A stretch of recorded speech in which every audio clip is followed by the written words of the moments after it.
Good, happy Monday evening, May 11, 2020. I'm Riley King, and welcome to this evening edition of the Riley King Newscast, right here on the Riley King Network. We have a lot of news to get to this Monday evening, so let's begin. First up, happening right now, the White House holds a press briefing on COVID-19 testing. Take a look.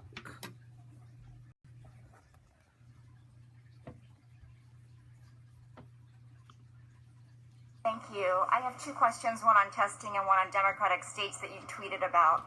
First, the money for this new testing support today comes from the CARES Act, which you signed into law 42 days ago. Did you?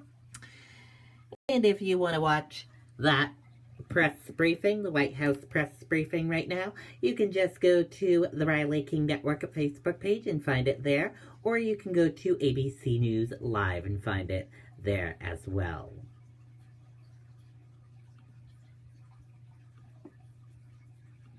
Let's move on to some other news.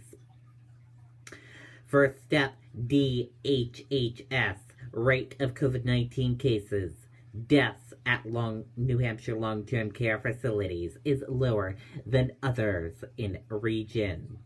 There have been 3,160 diagnosed of COVID-19 in the state.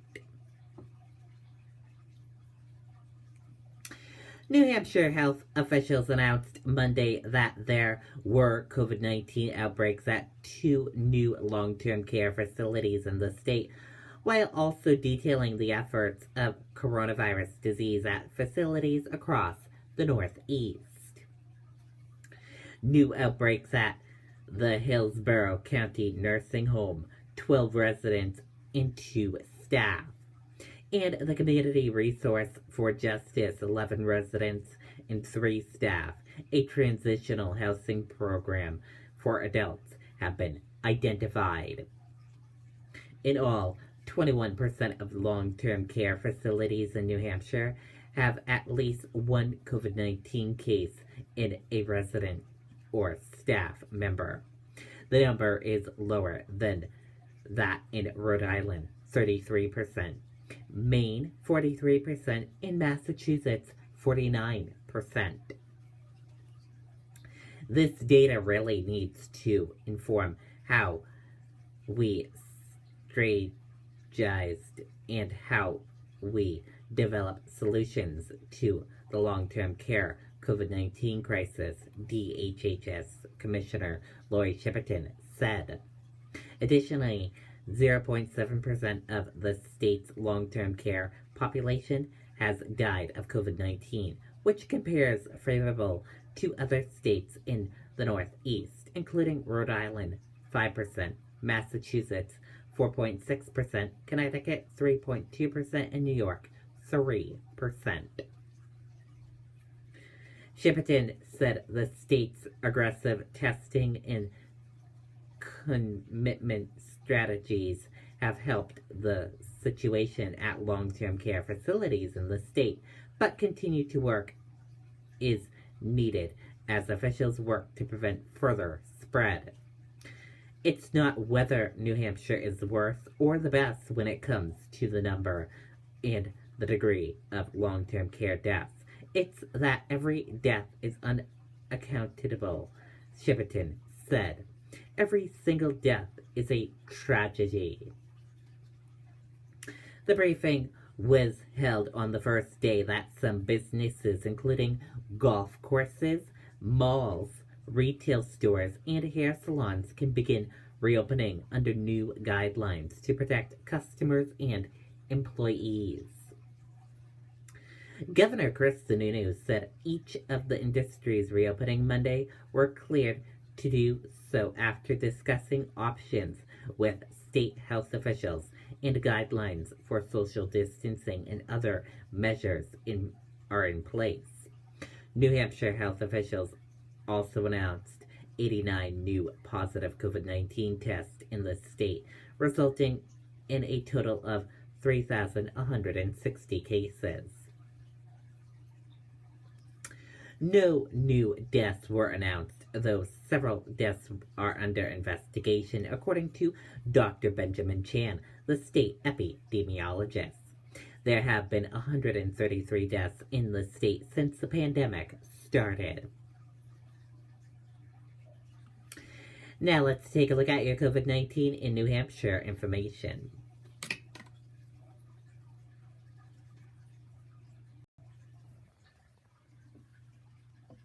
And here's that COVID-19 in New Hampshire information. There are 3,171 number of people in New Hampshire have tested positive for COVID-19. 1,365,247 number of people in the United States who have tested positive. 133 number of deaths from COVID-19 in New Hampshire. 315 number of people who have been hospitalized with COVID-19 in New Hampshire. And 80,715 number of deaths from COVID-19 in the United States. This map of New Hampshire shows you where cases of COVID-19 are in towns and cities of New Hampshire. These are current cases. Manchester, 415. In total cases in Manchester, 684.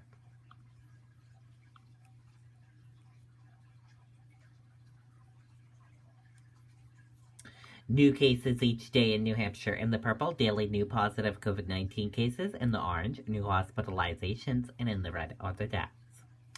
Current cases. In the purple, total current COVID-19 cases. And in the orange, current hospitalizations. And then total cases. In the purple, total COVID-19 cases. In the orange, total hospitalizations. In the red, deaths. In the blue, recovered. This chart shows you by age group.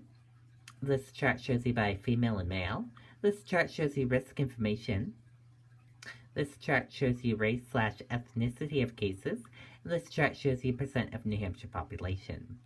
And again, your common symptoms: fever, lack of smell, cough, chills, and difficult breathing, how it spreads, and prevention tips.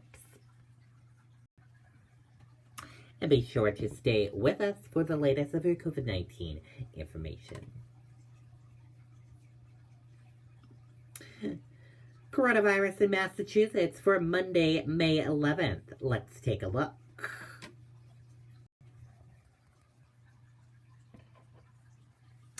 New cases.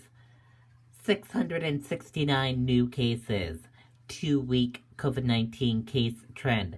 In the blue, daily new positive cases, and in the yellow, daily 7-day average.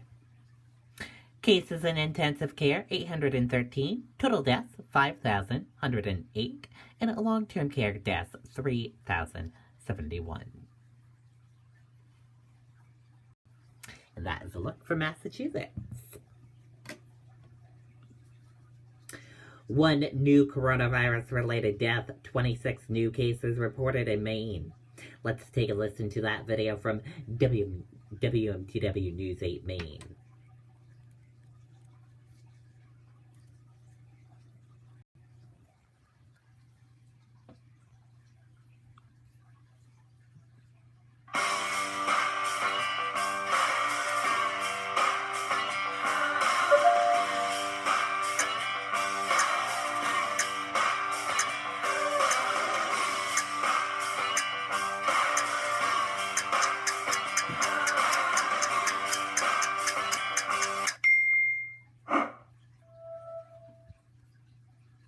CDC is reporting 3 new outbreaks at group living settings in the state. The state continues to investigate the origin of the outbreaks, whether it was spread within the facility or from a common link between the outbreaks, like a person. In total, there are 36 new confirmed cases since yesterday. Dr. Nirav Shah says most of these are community transmission or household transmission, but that will likely change. As certain businesses are now allowed to reopen, Dr. Shah says the CDC bases its public policy recommendation on a weekly report, not day-to-day variations. Doing our analysis of the data because we want to make sure that if a secondary spike were to occur, that we're able to spot it and able to take policy steps accordingly. Dr. Shah says with expanded testing coming to Maine, we will see more positive cases. But to define a secondary spike, there are certain criteria. It would be defined by a big spike over 7 days and multiple weeks. Okay, and there you go on that video and that report.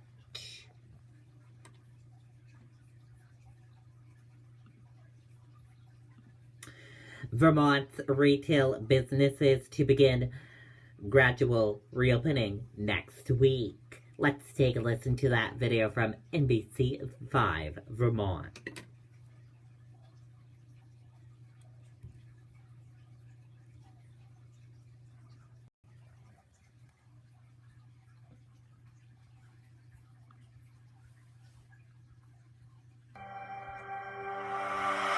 Innovation is the key to success at Schluter Systems. From design and engineering to production, training, and installation, Schluter's award-winning products set the standard. This success doesn't just happen by chance. Over 900 people who work at Schluter Systems understand that a foundation in math and science is what drives their career. I'm Marco Ludwig, CEO of Schluter Systems North America, and I know that math plus science equals success. This is breaking news. Right now, Vermont Governor Phil Scott and other Vermont officials are in Montpelier to give an update on the coronavirus response and the state's next steps. Let's listen in. And you found some time to celebrate the moms in your life. So as we talked about on Friday, our data continues to show we're moving in the right direction and slowing. Okay, that is a press briefing that happened earlier today. We can tell you that retail businesses will become the least to undergo a gradual reopening process starting on May 18th. Vermont Governor Phil Scott announced today.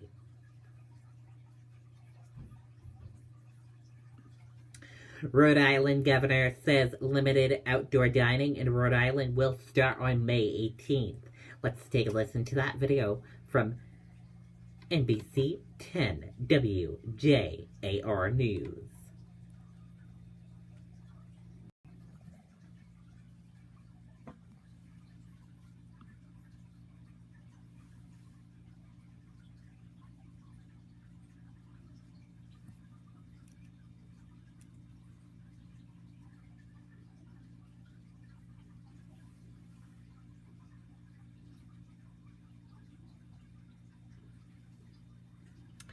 Okay, sorry about that technical difficulty on the sound. We do not have sound for you from this.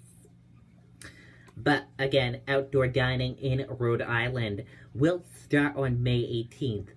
Governor of Rhode Island announced Monday during her daily coronavirus press briefing.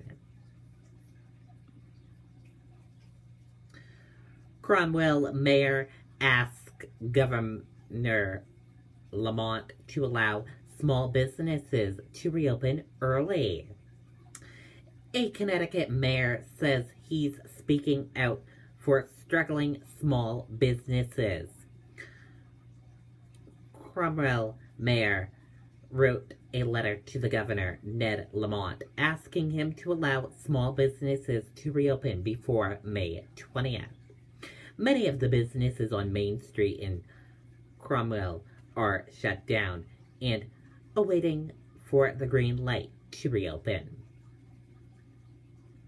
The mayor says he's afraid many of them won't ever be able to open again.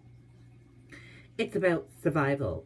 It's not about profit, the mayor said.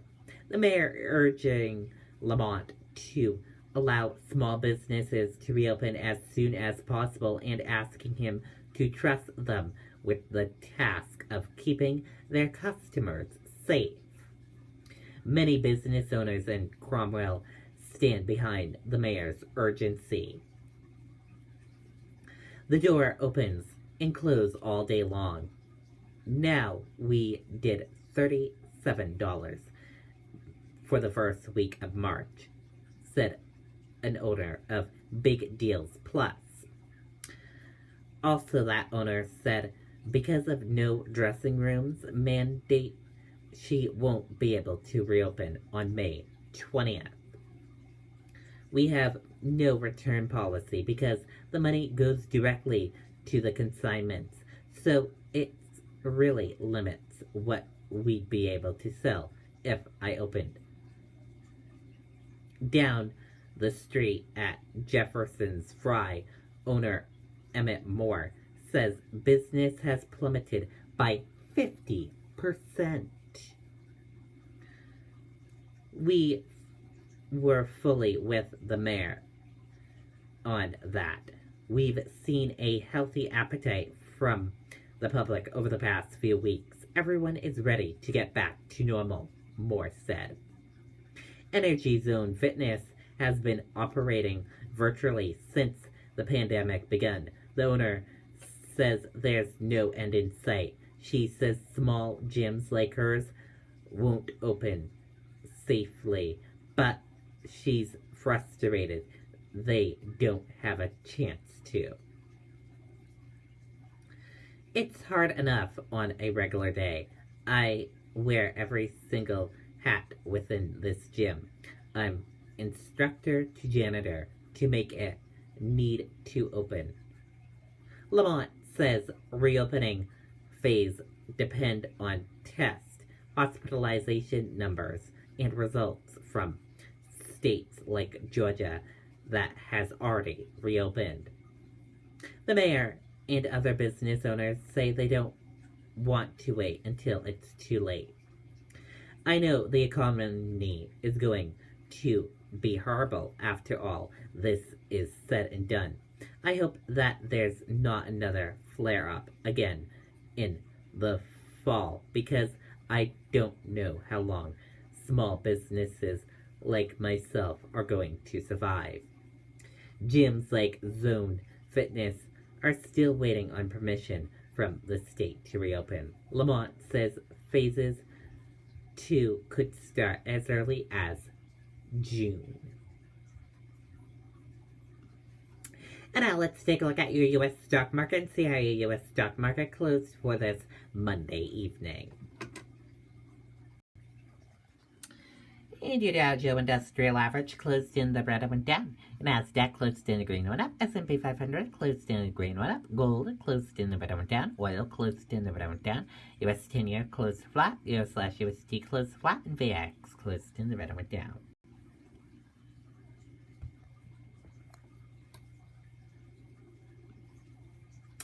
Nasdaq Composite jumps for the 6th-day, longest winning streak this year. Nasdaq Composite climbed for the 6th-day straight session on Monday as shares of major technology companies added to their comeback rally. The strength in big tech also lifted the S&P 500 to the flat line from losses earlier in the day. Investigation into death of Ahmaud Arbery heats up. Let's take a listen to that video from ABC News.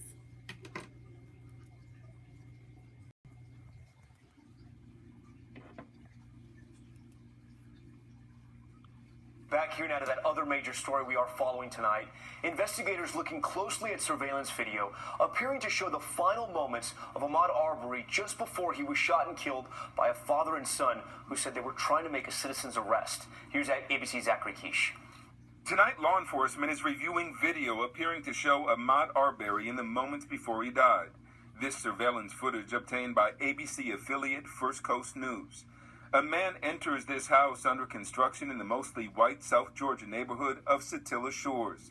Arbery's lawyers say they believe it's Ahmaud. Video from inside the home obtained by local station WJXT shows the man in a white shirt and khaki shorts looking around.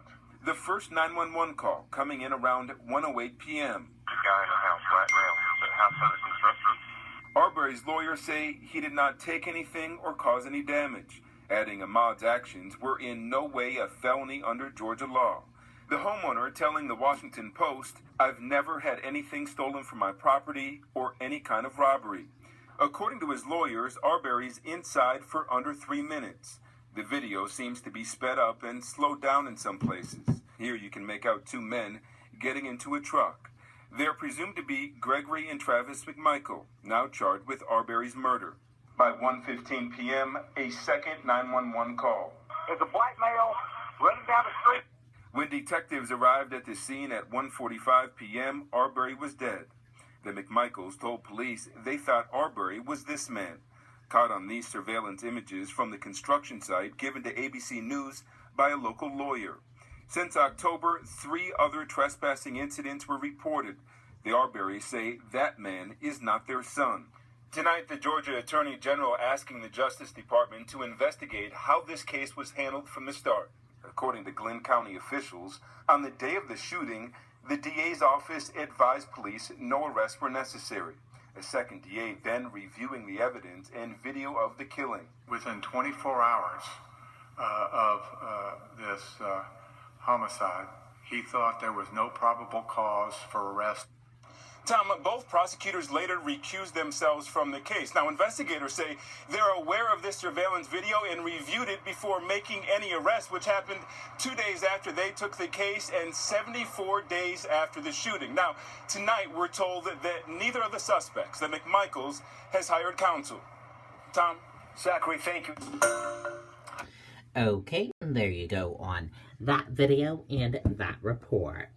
And thank you for watching this evening edition of the Riley King Newscast right here on the Riley King Network.